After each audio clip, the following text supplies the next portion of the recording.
Surviving Reality contains explicit content full of snark and sarcasm that may not be suitable for all audiences. Listener discretion is advised.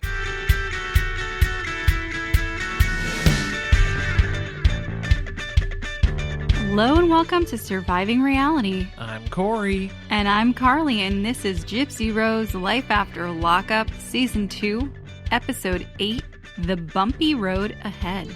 A bumpy road it is. We experienced a few bumpy roads in this episode alone. Some literal, some figurative. You see what they did there with the titling. Oh, they're firing on all cylinders over there at Lifetime. I have a feeling we only have maybe 2 episodes left.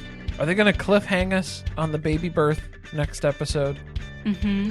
And then that'll lead into episode 10 to close us out? Yeah, I think that's going to be the finale. And also, the baby was born on this anniversary of when she got out of prison. So exactly a year to the day. So that would make a great season 2 finale. There's really a lot. Bookending it. There's too many full season. There's too many full circle moments that are happening in Gypsy's life where these dates that coincide with these other dates. She had her first sonogram on the anniversary of the day of the crime. Someone out there is going to say she scheduled it for that day on purpose. I'm trying to get inside the mind of the Gypsy trolls and haters. You wouldn't want to. That's too close. That opens up an avenue. What, for return. Dee Dee to port back in? Yes. Justice for Dee Dee's soul. God. This description is Gypsy realizes that in order to gain the ultimate independence that motherhood will require, it's time to face her fears and learn to drive. Gypsy has never so much as sat behind the wheel of a car. Okay. I was so nervous because the first half of that, the realization, in order to gain the ultimate independence that motherhood requires, she may have to kill again. I was worried where that was going to go. When she wants the ultimate freedom, taste of freedom, she's done it before. She's had it happen previously and mixed reviews on the results. So there was a trigger warning on this episode because there's a brief moment where they discuss abuse of a child. Well, that would have to be on every episode. Sexual abuse. Yes, it was specifically Gypsy's history of SA. My notes say special abuse. Oh, that's different, though. Unfortunately, autocorrect did not pick up what I was putting down there. Did you dirty, yeah. Where do you want to start? With the driving or the bookstore stuff? The book signing? Well, there's a lot of different book-adjacent things, so maybe let's just start it off that. slow. We'll go in with the driving. We're starting very slow. Like Real sub slow. 25 miles an hour. Like keeping it under 30, just to be safe. I personally loved watching Rod have this moment of crisis as a parent preparing for his child to start driving. She's in her early 30s. She's pregnant, and she's going to driver's ed, and he is terrified. Did they get to practice at all beforehand? No, she hasn't taken her test. She's never even sat behind the steering wheel, not the driver's wheel. What am I talking about? Maybe they should have her do that because she's not sure where the blinkers are, where to even look to see how fast she's going. It's all a blur. Although this is me every car I get into, isn't it? Yeah, it is. I'm like, which one's the brake and which one's the gas? In a lot of different ways, yeah. How do I turn this thing on? There is no clutch, so you can't mess it up, I promise. But we have to start at driver's ed class. The written exam is very important. It's really funny because they just had this episode on Teen Mom: The Next Chapter where Allie and Allie were going to get their driver's test done. And now here we are watching Gypsy, who is more than twice their age, doing the exact same thing. You're trying your best. You got to do what you can with what you have available to you. What if you looked to the left and you're sitting next to Gypsy Rose Blanchard at driver's ed? Well, that's what I was wondering, too. How are they explaining away the cameras that are following her in here? Are we just telling them this is Teen Mom, you don't know her? It's a new reboot episode of 16 and Pregnant. It's a driver's ed special. It's unexpected driver's ed special because this is on Lifetime, so they have their own thing, right? Unexpected is on TLC. Oh, it's on TLC too? I'm sure man. Lifetime has their own version of pregnant They teens. probably have a different spin on it. Yeah. And if not, get on that, guys. Yeah, step it up. I'll watch it. I'll watch all 3. MTV, TLC, Lifetime. Give me more pregnant teenagers. So maybe that's how they're spinning it. They're just telling everyone, hey, don't pay too much attention to this lady. This lady. She's pregnant. This adult. They think she's the instructor. Abagnale. Although I don't think they're going to confuse her with the driver's ed instructor who okay. has clearly passed the age of retirement and is still out here trying to keep the streets safe. What was your driver's ed instructor like? Do you remember? We didn't do driver's ed. Like we did it in school. Oh, okay. So it was teachers from your school. Yeah. It wasn't like a stranger they brought in to instruct us. I think that's the weirdest part of driver's ed is because you're going to these classes with these people that you've never seen before that maybe kind of go to other schools. Because I did like driver's ed at Sears. That's where I did my driver's ed, you guys. It was at the mall. I had to take time off work so I could go do driver's ed. I did take and it was like this where you sit and you take a class? Oh, this was one class. I had to be there for several sessions. I remember going there consistently for several weeks. It was like a month or two that I was there. See, that's what we did it in school. Yeah, that'd be a better way to do it. See, it was like, it wasn't mandatory for me to do it that way, but it was because I had my, like the temporary driver's license. So that was at the younger age, you could get the official driver's license if you had your learner's permit and then you took the driver's ed class course, then you could get your driver's license a little bit earlier. Because I think I would have had to have waited until I was 18, but I was able to get it when I was 16 because I did all the other stuff. Gypsy doesn't have to worry about those. No, it's the age those rules restrictions. and restrictions. No, she has no concerns when it comes to that. There's no rush. This woman was like a little strict, right? You can't go 5 miles an hour over the speed limit. Okay, well, these are trick questions. And this is what messed me up on my written exam as well, because I didn't really study for my driver's ed exam. They give you the book. They say, hey. You didn't read the book? I didn't read it. I looked at some of the street signs because I was like, I don't know what these guys are, but I went to the pictures. I was able to memorize those pretty quick.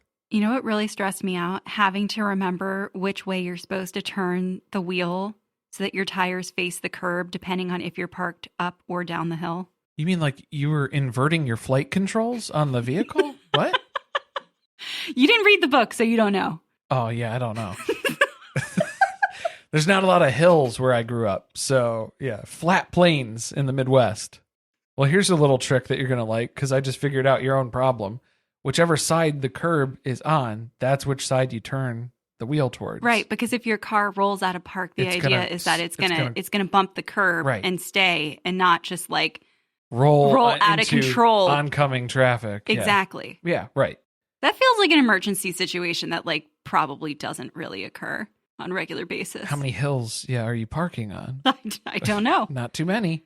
I think the energy of this woman, though, because then, she's saying if the speed limit is posted 45 miles an hour, how many miles an hour can you go over the speed limit? And everyone is going with the usual, 5 to 9, but not 10, not more than 10, right? That's the rule. 9. Poor Gypsy felt so confident. She was like 5 miles per hour. Yeah, usually. No, it's 0, none, whatever the posted limit is. She's got to get on that. You don't want to get pulled over when you're on parole, girl. Yeah, you better be careful. You're already in the system. I'm more worried that they need to teach her how to endure a high-speed race. Race? Chase. Becomes a race in some ways, I guess. You imagine Gypsy drag racing a stock car, somewhere in Louisiana. In a Prius? With the baby in the back? I don't win a lot. No, I'm worried that someone on TikTok is going to find out where she is and then chase her out of the parking lot and follow her for a long distance. And I think we need to be prepared for that. In which case, she does need to know how far over the speed limit she can drive. Well, that or just, it would be really beneficial and it helped a lot with the coordination, the physical aspects of driving, playing the drums. Maybe she can go do some drum lessons. And then you got the coordination for the foot pedals. Everything Dodging that's happening. Traffic. Yeah, the reaction time. Maybe some video games. Show her how to pit someone. Drive her around in Grand Theft Auto for a little bit. It's like a driving simulator. She does pass the written test. So that's a good start. I guess we studied. We knew all the street signs. Oh, yeah, that was the sneaky part. That's what I'm saying is these trick questions on the written exam, because they almost got me with them. I came down to like the wire, where I think there was like 75 questions. And you know how it shuts off when you reach that certain point where it's like, well... Ours was written. God. We had like a Scantron. That's terrible. You didn't know until Your hanging afterwards. chads that you had to account for? I'm sorry, what? It's a ballot joke. Don't worry about it. Look it up later. Well, I'm sorry. I was using a computer system. I didn't have to etch my answers in stone like you did. But they were throwing me off because they were asking questions like, who's required to wear a seatbelt in the car? And I was like, oh, everybody. Obviously, that's the law. Buckle up. That's been what I've heard my whole life. And then I go and answer that, and they're like, well, actually, no. If the passengers in the back seat are over the age of 18, they don't need to wear a They can seatbelt. make their own autonomous choices. And I said, well, this is some shit, because this is news to me. I'm sorry for trying to be extra cautious and safe. Oh, and every single ad that I ever saw on TV was always about buckle up, it's the law. What law is this? I didn't know the law. You have to look at the laws. I didn't read the book. You know, I had to take a written test twice. A written test? I almost didn't get it out. Oh, no. Because I had to take one in Chicago when I had to go get my license renewed. And I sat there for 2.5, 3 hours. And they didn't inform me at any point that I was going to have to take the written test because I had an out-of-state license that I was trying to renew. And then they just handed me a freaking paper test. And I was like, excuse me, I've done this.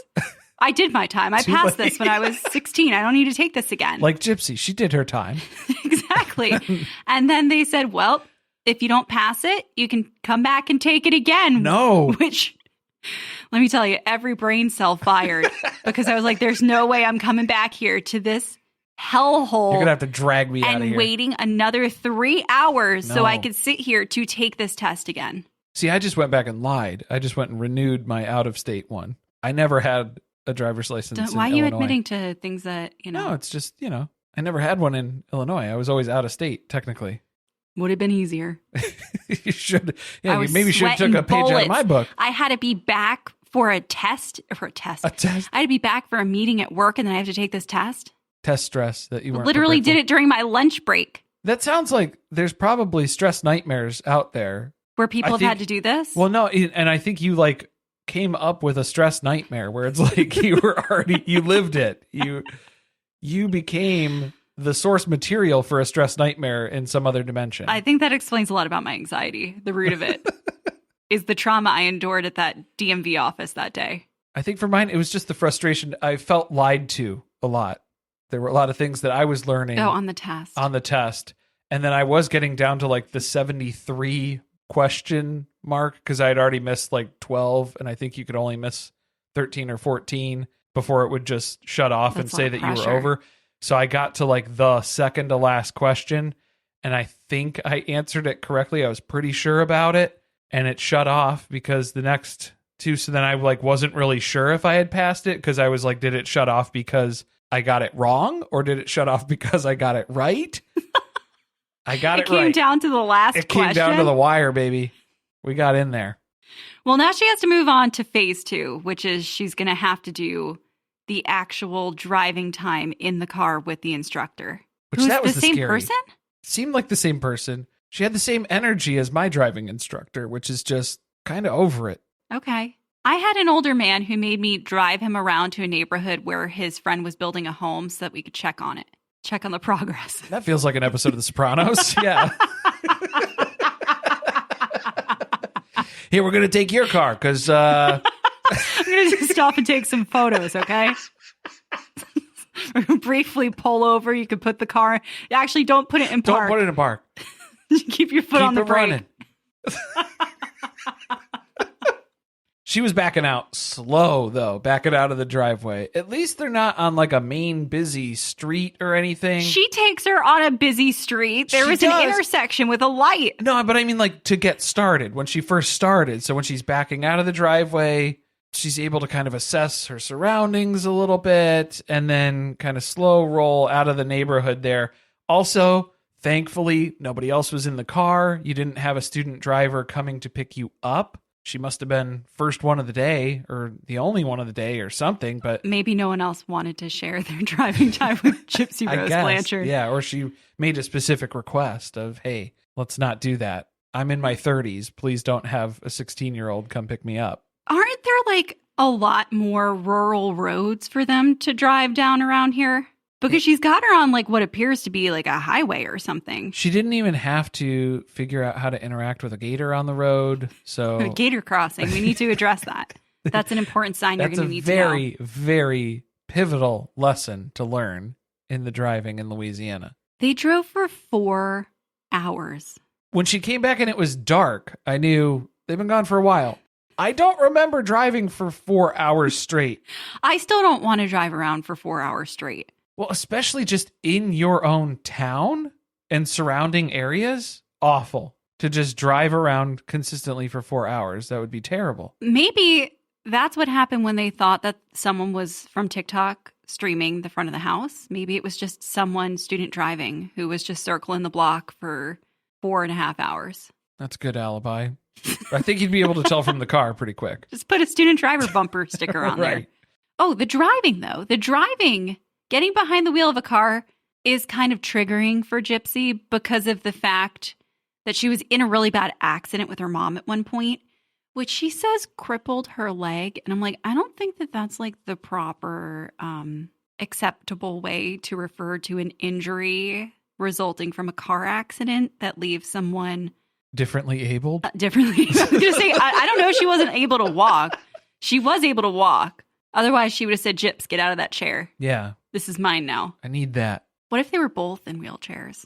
Well, then that would be over the top. That'd be like hat on a hat. It's too much sympathy at one time that you're asking for strangers and people in the public to just give you without question. So that must have been pretty bad because Dee Dee couldn't take care of Gypsy and Gypsy had to go live with her grandparents, at least for a temporary period of time, which is when her grandfather sexually assaulted her, which is in the book, which gets talked about at the beginning of the episode because Rod read the book, which is very supportive of him. You know, unlike Heather Gay's friends and family who did not read the book. Clearly did not read the book. And then eventually did read the book and was mad about what was included in the book, even though they gave the okay on what was to be included in the book. Please, I don't believe Whitney Rose. No. All of her storylines are contrived. She knew it was in that book. But you believe Gypsy Rose. I do believe Gypsy Rose. Whitney Rose. No relation. Gypsy Rose. Let's make it abundantly clear. No relation to Whitney Rose. This is Gypsy Rose and her story. Although I don't know, because Heather and Whitney are distant cousins. Maybe. How far? How distant? How far out can we go? Well, the fact that Rose is Gypsy's middle name and not her surname, I think that's probably not helping with the relation. No, I think claim. Whitney Rose, that is Whitney's middle name. Oh, that is Whitney. It's not her last name. Well, then I don't know. Then what do I know? I know Gypsy's in the booth today. She's recording her audiobook. The audiobook. I was thinking, man, maybe I should read this. But then I only listen to audiobooks because... Stolen Valor. You know. And I don't know if I want to listen to an entire book of her narrating. But then I am watching a whole show of her where she's speaking and narrating the show. So is it that different? I'm not sure. If you read the book, let us know. Is it like worth it? I'll borrow it from the library. I feel like it's going to be, I won't pay. I won't give money to Gypsy. Well, it's already been paid for. But I feel like it would be different listening to an audiobook straight through. Is that why the audiobook's doing so well? Is Ryan listening to that at night before he goes to sleep? He misses that voice. Lull himself to sleep. I just need to listen to a few chapters. Let's chat about the epilogue, because that's where she starts and she's getting very emotional. And this is the whole story about how the epilogue was written the day she had her sonogram. But what she wrote in it was, every decision I've made, good or bad, has been made with the hope of having you. This is addressed to the baby. Well, I also love how the sound engineer, the recording tech in the studio is like, all right, Gypsy, anytime, whenever you're ready. You okay in there? And she's like breaking down, trying to read this heartbreaking epilogue. And he's like, come on, like, I hit record. So you have this studio for the clock's running. 3 hours. Yeah. The bill is, I'm charging for this time now. So yeah, get started.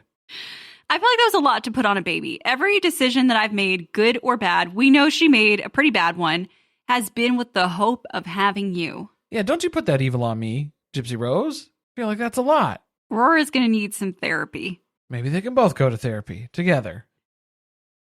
I guess she successfully records the book because now we move on to the promotion of it. The promotion, which has a lot of things. Maybe she should have read that contract a little bit more fine-tooth comb as far as going over the details of what would be required of her, because they're just sending her stacks and stacks of cards to sign, which feels like the worst task in the world. This is like a nightmare for me because this is something that just repetitive. And like I can obsessively do it, but then also I have no gauge of how long it's going to take me. It's just a stack of cards that are in front of you that you have to sign every single one of them. So I would then get caught up in trying to time how long it's taking me to sign. It takes me this long to do 10 cards. How many cards do I have left? How much time is that? And it becomes like these other tasks that are related to the task, trying to figure out how I can mentally prepare myself to do the task. There's like literally no way I could do that because I'm pretty sure I have carpal tunnel. And as soon as when we tried to go get our mortgage, or what was it? We had to go get a cashier's check at the bank for when we bought the house, and they could not match my signature at all because all of my signatures are different. They didn't trust you, yeah, at all. They would all look like completely different people sign them, and it's because after I write my name like twice, my hand just gives out. Well, then you would probably do okay if you just do right and left hand at the same time. You just sign two at a time. Go. Boom, boom, boom, boom, boom. Yeah, that's why you just have to do like just the first letter. And just it has squiggles. to be readable. Yeah. Legible. Pretty much. I thought her signature looked pretty good, but she is just signing Gypsy Rose. because the last name to be determined at this point. She's not going to sign it Blanchard Anderson. Yeah. Plus that now it's a 4-word signature. No, we're not doing that. Way too much work. You're getting GR. That's what you're going to get on the later cards. It's going to look a little different. Sorry. Part of the promo tour, so she has to sign all these things, and then she's going on 2 podcasts. So she's going on Barely Famous, which is Kale Lowry's podcast from Teen Mom, and then Andy Cohen also has a podcast. Well, this doesn't feel so bad. The podcasting, I can get my head around. Guest appearance on a podcast? All right, that sounds good. I am going to take issue with why does Kale make everyone come to a studio? It's not necessary. She zoomed in for Andy Cohen. Yeah. By the way, Andy's video looked terrible. It was really bad. He looks like he's in a recording booth, like on a radio show. Well, I mean, he has a nice space, and that microphone that's is fine. very nice. It's just very dark. The webcam that you're using, Andy, please. What year is it from? Let's upgrade that, because it's not doing you any favors. And then maybe Kale just wanted to meet Gypsy in person. Maybe that's it. But also, Kale strikes me as one of those people where it was like she read all the things that you need to start a podcast that you absolutely don't need to start a podcast. And then that's what she goes off of now. So finding the most expensive way to do a podcast, that's the way that Kale's Which is doing traveling to a studio, getting your hair and makeup done, having someone take photos and film you. Yeah. Paying everyone else to do the production. It's a lot, girl. That's a lot. It's too much. She was asking better questions, though, I think, than Andy. That's because Kale does actually read books. Yes. So it helps when you read the book that the guest has written. Well, and she hates her mom. So, there's a common bond. Yeah, there's a connection there right off the bat. One of the interesting things they talked about was that Gypsy had to be everything to Dee Dee because Dee Dee didn't have a partner. And so Gypsy was not only a child, but she was also supporting her mom in every other way. Emotionally. Which is enmeshment. Yeah. So Kale called that out pretty quick. Is that seeming like an accurate descriptor for this? Yeah, I would agree. See, that's one of those things where people say Gypsy's lying. She's making this all up. These things didn't really happen. Dee Dee was a loving, attentive mother. I don't think that you can make stuff up like that without having experienced it firsthand. I think you could make stuff up like that. I don't think I don't think you'd have a lot of details to explain of what it was like. And if you were going to explain that that's what happened, I feel like you'd go straight to using the word. It was in a very enmeshed relationship. That just shows if you've done research or not. Yeah, because if you don't know what you're talking about, hopefully you've done some research to try to cover up that you're lying. That's my point. Well, now we're into a category of double bluffing and This isn't traitors. That's not what we're trying to decipher here. Do you have anything else from those interviews? Andy was just nodding his head a lot and agreeing. He seemed very impressed with his questions, but I wasn't. It was not a housewives reunion. To be fair, yeah. It seemed like somebody typed up some notes and was like, hey, here's some good questions to ask her. And they were kind of meh. Oh, I don't want to skip over the Kristy stuff with the letters. Yeah, Kristy had some interesting segments here. This was kind of just thrown into the episode. Rod appears to be cooking jambalaya or something. He's cutting a lot of jalapenos, which originally is why I thought Kristy had the gloves on. I was like, oh, is she assisting with the jalapenos? I've been there. If you're cutting jalapenos, hot peppers in large bulk quantities, you're going to need a glove. I can't fault her for that. Also, the answer, Rod, as to whether or not you're going to add the whole jalapeno is yes, put the whole thing in. You just have to... well, you have to test it out. Yeah. How spicy is it? And are you going to include the spines and the seeds? Do you remember the time my mom bit into a jalapeno thinking that it was a green pepper? She didn't know what it was. It was a pepper. And your mom thinks black pepper is spicy. So when we heard that crunch, I was like, uh-oh. That's not good. But that was the only thing that was growing in the garden. That was the summer of jalapenos. The summer of jalapenos, because we had like 8 jalapeno plants out in the garden. And I was bringing in, I think at one point I started off where I was like, wow, that was a lot of jalapenos. That was like 20 jalapenos that I harvested off of the plants because they were just ready to fall off. They were huge. And then I started going out there and getting 40, 60, 80, 100 jalapenos at a time. And I was like, what the fuck am I going to do with all these jalapenos? Well, 3 dozen canning jars later, and we had an answer. A lot of distilled white vinegar. I started jarring them. We're on a whole journey. Oh, yeah. Maybe that's what Rod should have done. Start canning some jalapeno. Send it to me. Put a label on it. I'll buy it. Rod spicy jalapeno. But that's not what Kristy's doing. Kristy is sorting through the mail like it's... prison? Oh, yeah, my joke wasn't going to be any better. Okay. So it was right? like it's a post 9/11 world. Oh. Yeah, you know what I'm saying? Like it's October 2001. She is sorting through the mail. I don't even want to say the word because I don't know. Yeah, I don't know what's flagged. So that's what we're saying. She's looking for substances, and she's also reading the content, which that made me feel like it was still being imprisoned, where somebody's reading your letters before they get to you and deciding if you can have them or not. Maybe it makes Gypsy feel like she's at home. That's what she knows. Very familiar. Yeah. How are the letters going to be more disturbing than the things that people write to her online when she is constantly attached to her phone? Yeah, and like I guess it's if you don't need to expose yourself to that. I only want to read the good letters. So if you just want to filter out the bad ones, cool. I can get on board with that, but I don't really want to subject myself to all of this additional source of hate through snail mail, through Carly's written BMV tests that she hand carved out of I was going to stone. say I would never write someone a letter. But also, I can't sign my name more than twice, so that explains why. I mean, somebody who you're a fan of, and I'm putting that in quotes, and you're going to send a letter to their home.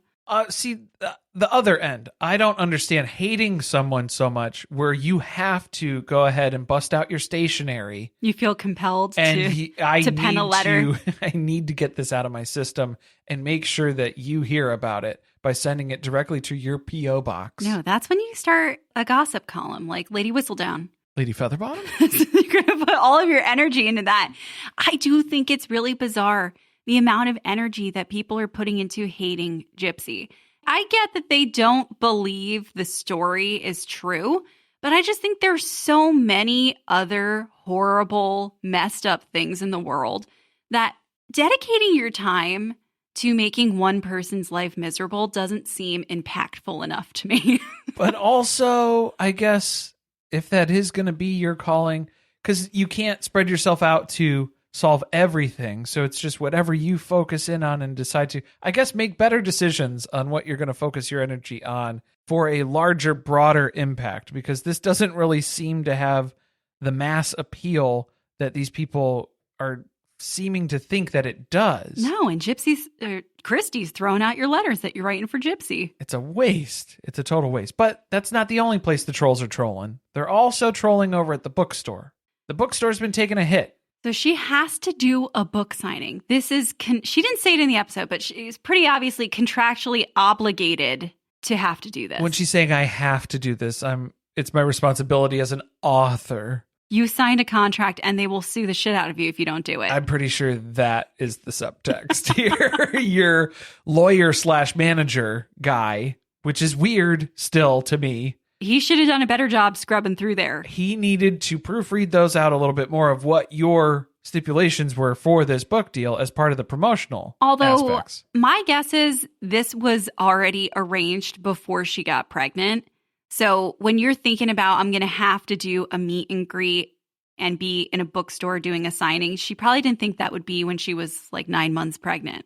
Yeah, but also like it was scheduled out. She needs to read these contracts. If you're trusting all these people don't to just sign shit stuff, blindly. Yeah, like you need to fully understand what's going on in these deals. And so does the bookstore, because they maybe didn't understand that there was going to be an onslaught of negative comments and reviews and hate towards them for having Gypsy be there.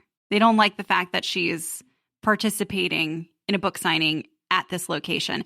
And it didn't look like it's not a Barnes and Noble. It looked like it was an individual bookseller. It's a local place in Louisiana. Which also, if you're going to attack a local bookstore, I think that in itself is pretty shitty. Well, I think that their outrage is then directed by proxy because you are platforming Gypsy, who murdered her mom and is now profiting off of it with this book.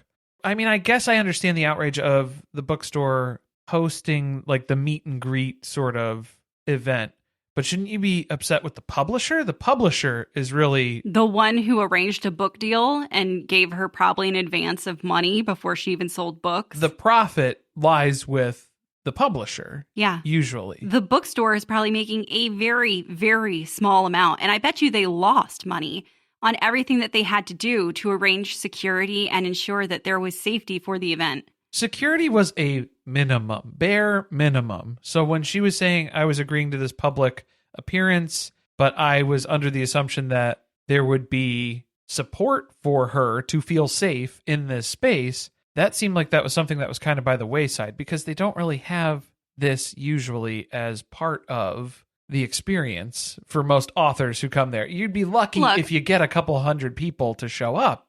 Yeah, but I will say there are a lot of shitty people who have written books. Well, that's true. But are they coming out for the book tour, the book signing? I'm sure many of them have done book tours. I think she needs a new manager. This new manager lawyer guy, I think we've kind of we need a professional manager who actually knows how to deal with things at this scale. Yeah, because I mean, I guess it is beneficial for this circumstance that he does have experience with law because he had to coordinate with local law enforcement a lot. So he needs to be like the assistant to the manager. Right, yeah.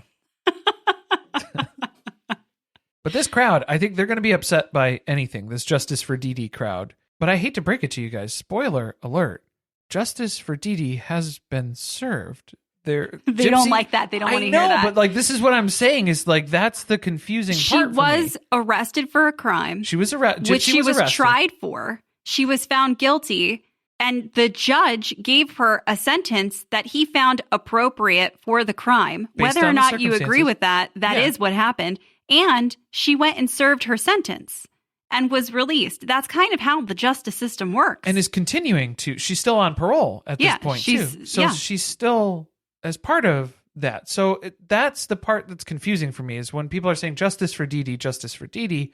Dee Dee had her justice. That's already been established. And I'm not talking about what Gypsy did. I'm talking about the court proceedings and everything that took place in the judicial system after that. The time to be outraged wasn't once she's out on parole. It was when she was going up for a parole hearing. And you have the opportunity to express to the court that you don't feel like this person should be paroled. Oh, you see, everybody was on board with Gypsy being paroled at that time, though. I know. So that's where you missed your window. I do think that TikTok that they showed where someone said she hasn't been the perfect abuse victim is part of why there's been this pushback towards her, because she came out and she's kind of like not a great person. Like she's a little fucked up, which I think we should expect given the origin story. Oh, and she's a human being too. Yeah. So to put her on a pedestal, that's going to give you problems away. Your behavior has to be absolutely perfect.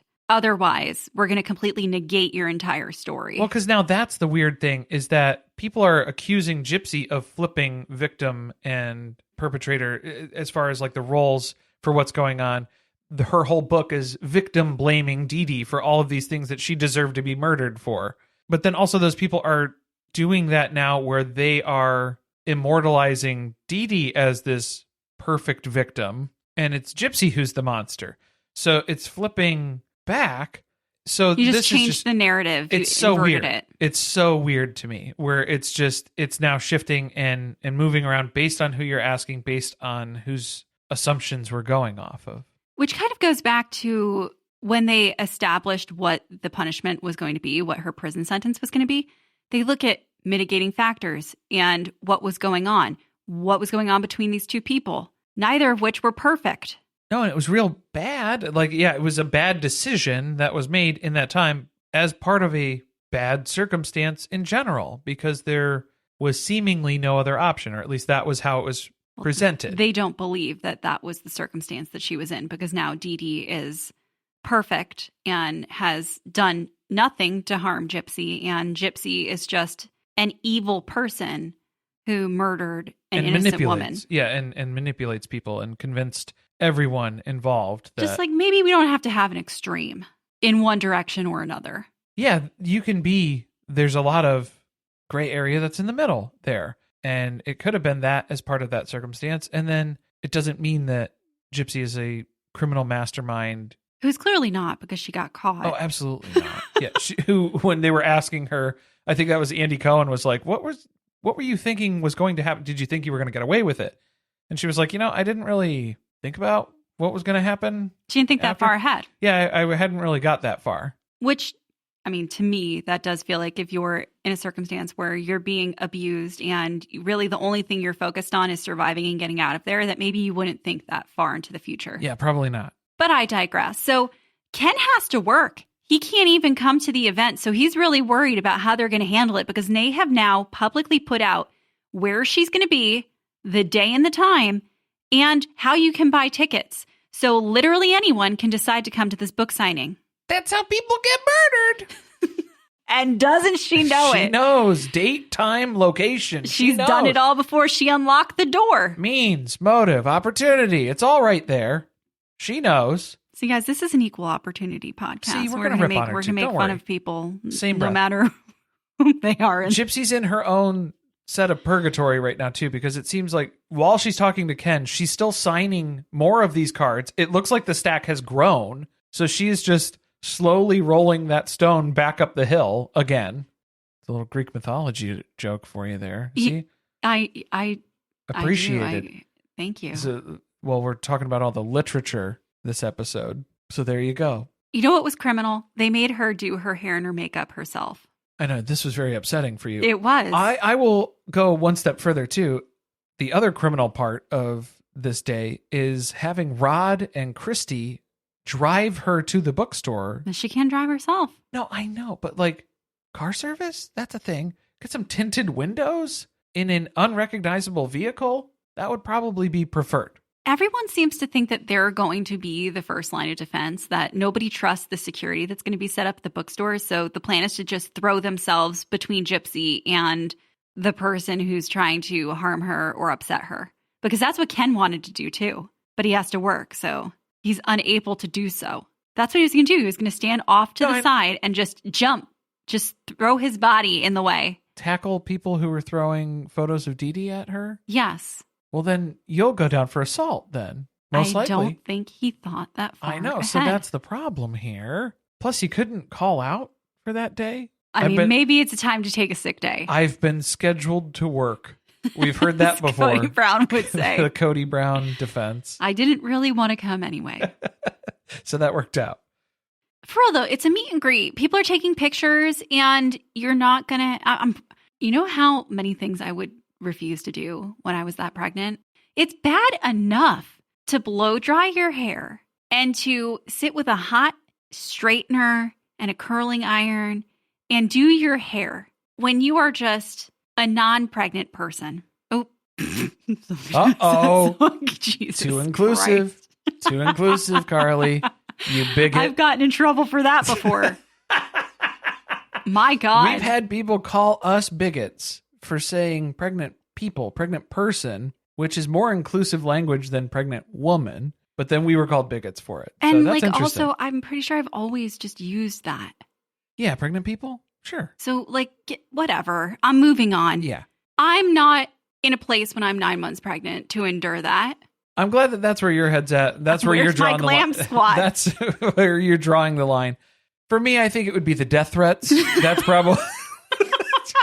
that would be when you wouldn't want to participate anymore. That's going to raise the bar for me. Where is my iced beverage, a fan blowing on me, and someone to do my hair, makeup, and nails at the same time? So if a funerary wreath shows up at the bookstore... A funerary? That's what it said. Not funeral wreath? Well... A funerary? Funerary I don't know that that's said. a real word. Is it?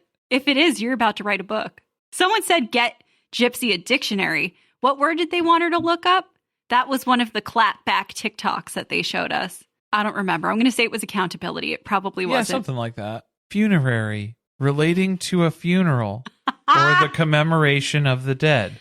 So yeah, a funerary. All right. Funerary wreath. You were right. Start writing that book. Okay. What's it going to be about? What's my advance? Are you not prepared for an advance? Oh, no. I'm a single mother with nothing to give you. Thanks a lot. Okay. I'm going to give points to the troll who did this because it's kind of funny. I think you shouldn't have included the card because that's where it crosses the line to potentially being a crime. If you're naming Gypsy as one of the recipients of the funerary wreath, it was literally under deceased. Yeah, that's not good. That's constituting a threat. That's where now you're going to have problems. You're going to have problems. But the wreath itself. If it was for Dee Dee and it was just assigned to Dee Dee, you can address the card to Gypsy and then this is in memoriam of Dee Dee. I would have respected that a little bit more. It wasn't even an organized vigil because they said they were going to hold a vigil for Dee Dee, which if we had the nice wreath, we had some flowers, some photos. The wreath was confiscated. Yeah. It was turned over to the police immediately. Because of the threatening nature of the card. That's a problem. But maybe also who made the wreath? Because they had a ribbon on it and they tried to censor what it said, but it said in loving memory of. And obviously it must have said Dee Dee and potentially Gypsy because the card made it seem like it was to Gypsy too. So who is the florist at Tata Farms who put this together who was like, oh, I'm so sorry. Their puff paint pen and was like, I will willingly write that on a ribbon. As long as the payment cleared, I don't care. I bet you this person bought this wreath. I'm so sorry for your loss. And did that themselves. Oh, okay. There's no way you could. How did you order that from a proper professional florist and they didn't question the order at all? They just dropped it off. They were like, yeah, where do you want it? The payment cleared. I don't care. Does anybody need to sign for this? I don't know. I'm just leaving it right here. Also, I'm taking this to a bookstore, not to a funeral home. A bookstore? Yeah. And I'm just going to leave it on the sidewalk? You don't want anybody to sign for it or anything? Or okay. So yeah, that had to have been picked up and then set up by someone after the fact there. Which again is a lot of energy and work. And if you're going to do that, then let's have a very nicely planned out vigil. I want teddy bears. I want candles. I want framed photos of Dee Dee. I want more flowers. I want little wheelchairs, little figures. What else do I want then? What are we doing? Maybe we have people in scrubs, something to make Dee Dee feel comfortable. Oh, like N95 What did she masks. like in life? Doctor's offices, clipboards. Mentally tormenting people? So I guess a prescription pad. Oh, see. Oh, yeah. Little empty medication bottles from CVS. Maybe this is the best memoriam to Dee Dee, is it's causing so much mental stress and strain on Gypsy, and that is what she loved to do in life. So that is a way to memorialize her in this moment and carry on. I still stand behind Gypsy is continuing to have to pay for this crime because all she wants is to be a fucking normal person. And she cannot be. She cannot even write a book and have a book signing with people who come with good intentions. So she will continue to pay for what she did. Well, luckily, you've got Super Brie there to fend off all the haters from TikTok. Oh, Super Brie. Super Brie. I thought you said breathe air. No. Brie. Brie. Yeah. So Brie is undercover, I guess. She's out on the street and she is also simultaneously on TikTok. And they have a whole underground operation taking place because Kristy's involved too, where people are online monitoring what people are saying about the book signing. And then they're sending pictures and evidence of people who are out there live streaming about what they're planning to do at the event, which tells me we have not learned anything from January 6th. You're constituting, your threat. You're making all of this very well known. And then the intention there, you're immediately getting flagged. You're being removed from the scene. Live streaming the crimes you plan to commit. And they're probably thinking it's not a crime. You're harassing somebody. So they're going to remove you. They had some barriers in place where it was you have to purchase a ticket. You have to have that assigned to your name, attached to your card holder membership. The bookstore is trying to do what they can do, but really at the end of the day, I applaud the bookstore team. Anyone can buy a ticket and show up. And if they're smart, they'll keep their mouth shut about what they're planning to do. And they'll just walk in like anybody else. But instead, I really feel like a lot of this is like people feeling like they want to be vigilantes and they're being very performative about it. So they're online making a big show of what they're about to do because they want attention for it. They have to talk a big game, even though they don't have to back it up. They don't have to deliver on anything. They can say, oh, I was forcibly removed from this because I was going to cause a problem, because I really meant it. And then that only bolsters them even more. Well, spoiler alert, the meet and greet goes fine. Yeah, supportive people only. Good vibes only. I wonder if they cut anything out. But I'm sure if somebody did something, they would have shown it. I'll tell you the spot that I would have lost my mind was when they were getting out of the car and the bookstore staff was taking them to a side door and they were just standing on the street and she's punching in a code and that door is not unlocking. And so you're just standing there for 5 minutes. I'd be like, is this lady setting me up? No, that would be me, the bookstore person, because I would have such bad anxiety that so many people were watching me as I was trying to get her inside the building that and a camera. I wouldn't be able to use a key. Nope. I wouldn't be able to do. I wouldn't be able to swipe a badge. I can't put a password in. Yeah, the passcode. I wouldn't be able to do any of those things. I'd just completely freeze up. So for me, that's where I would have been like, all right, you got one more try at this, and then I'm going back to the car.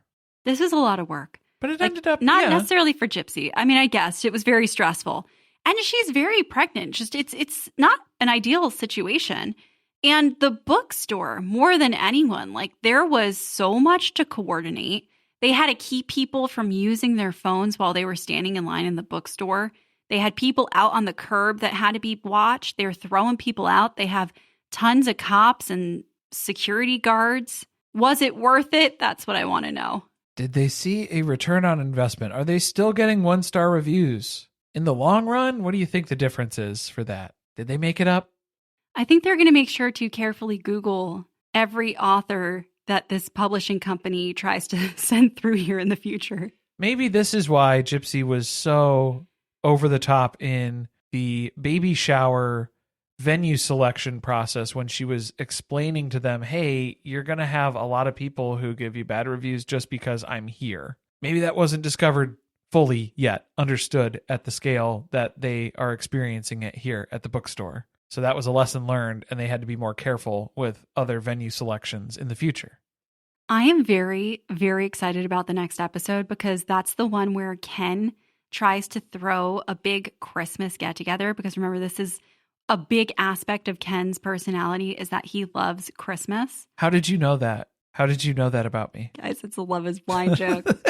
How do you know that I live, laugh, and love, that faith, family, and Christmas are my entire personality? How could you know that if you don't follow me on Instagram already?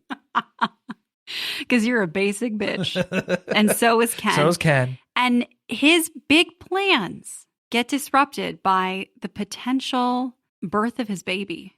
We don't know. We're not sure what's going to happen. We don't know exactly what day it's going down, but it looks like Gypsy goes to the hospital and Ken has to, leave the Bayou? The bayou. I was going to say he has to leave the Christmas ham in the oven. Oh, I hope, he turns everything off and no fire I don't think threats so. or anything. I think he's so erratic and frazzled. Okay, I'm going to say it. Also not a great comparison. Maybe a little Woody Allen energy. Neurotic. I think that's what you're going for. There we go. Thank you. That's the descriptor. I don't think we're allowed to reference Woody Allen anymore. Nope. Not recommended. Well, this has been a great episode. I'm sure it's going to get us canceled and that we're going to have a lot of 1-star reviews. But I hope that some of you enjoyed it. Fun. It's been fun while it lasted. Also, if you're looking for more of this content, if you're still with us, I invite you to listen to our recaps. You'll probably like the other stuff you could find. Thanks for cutting me off. I was about to announce what the big recap was. Our recaps of Polly Family, a new show on TLC on Tuesday nights at 10 p.m. about a closed quad family. We got a lot of opinions about that just in the first 40 minutes.